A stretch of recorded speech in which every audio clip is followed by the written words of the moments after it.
Hello my lovely Padawans and welcome to my yet another video on Yu-Gi-Oh! And today I'm going to be giving you a deck profile of my friend's Metal Raiders deck, which I had to change a bit because he, for some reason, had two copies of Witch of the Black Forest and Sangan. So I had to add some other things like Mask of Darkness and a Cocoon of Evolution. Because I do believe we agreed we would use only ones for those. But anyway, this is his Metal Raiders deck, and let's get down on it. No extra deck basically, no side deck, just a main deck. And we have two copies of Summon's Code. That's pretty explanatory. One tribute monster, 2500 attack, no effect, Then two copies of Flame Cerberus, which is the same, one tribute but 2100 attack points, pretty straightforward. Then three copies of 7-colored fish, maybe one of the best level 4 beaters in this set. It's 1800 attack points, water, level 4 fish.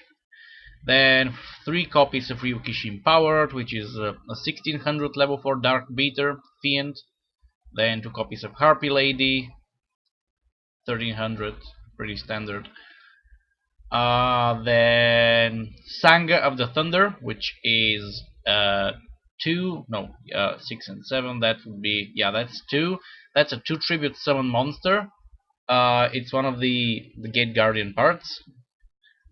It's got 2600 attack points. It's a light thunder creature, and its effect is that basically during your opponent's damage calculation, you can reduce the attack of your opponent's attack to 0, and you can only use that effect once per Sanga being on the field face up, basically. Then two copies of Barrow Dragon. That's 2 tribute sacrifice, 2 tribute machine monster, which has a really neat effect, unless you're not very lucky.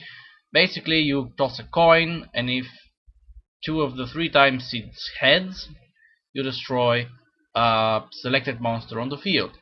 Then one copy of Harpy Lady Sisters. Basically, Harpy Lady Sisters can be summoned by using the Elegant Egotist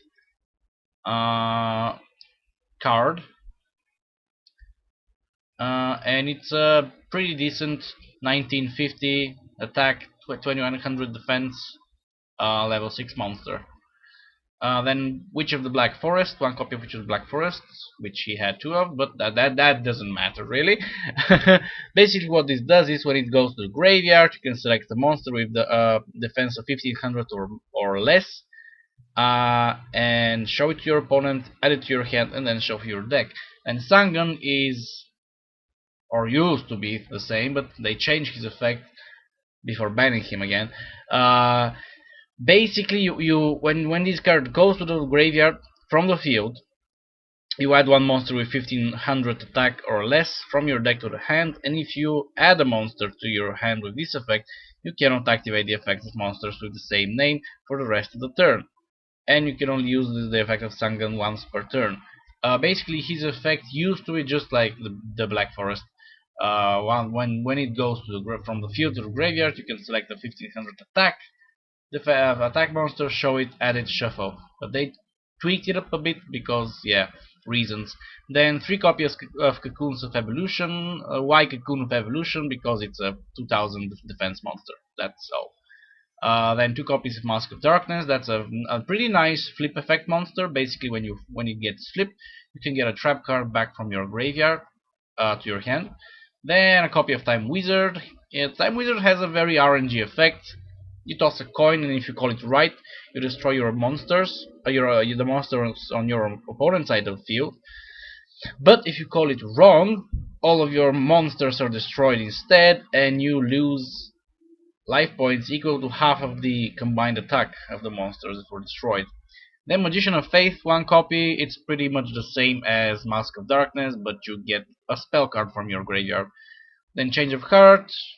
They're pretty straightforward. One of the Forever Alone banned forever cards. You select a monster on your opponent's side of the field, and you take control of it until your end phase. Heavy Storm, one of the Forever Alone cards again. It just destroys all spells and traps on the entire field. Tribute to the Doomed is also nice. You discard a card, target a monster on the and you discard a card and you destroy a monster on the field. Then 2 copies of Elegant Egotist. I don't know why he has 2 of them, because he only has 1 Harpy Lady, but maybe because he would have the higher chance to get them. Then 2 copies of Mirror Force. That's pretty straightforward. When you attack, your monsters get destroyed.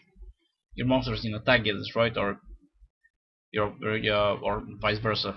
Then 1 copy of Robbing Goblin. That's a continuous trap card. Basically, when you inflict damage to your opponent, they must discard a random card from their hand.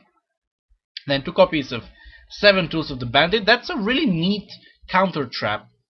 It's even neat today in 2016.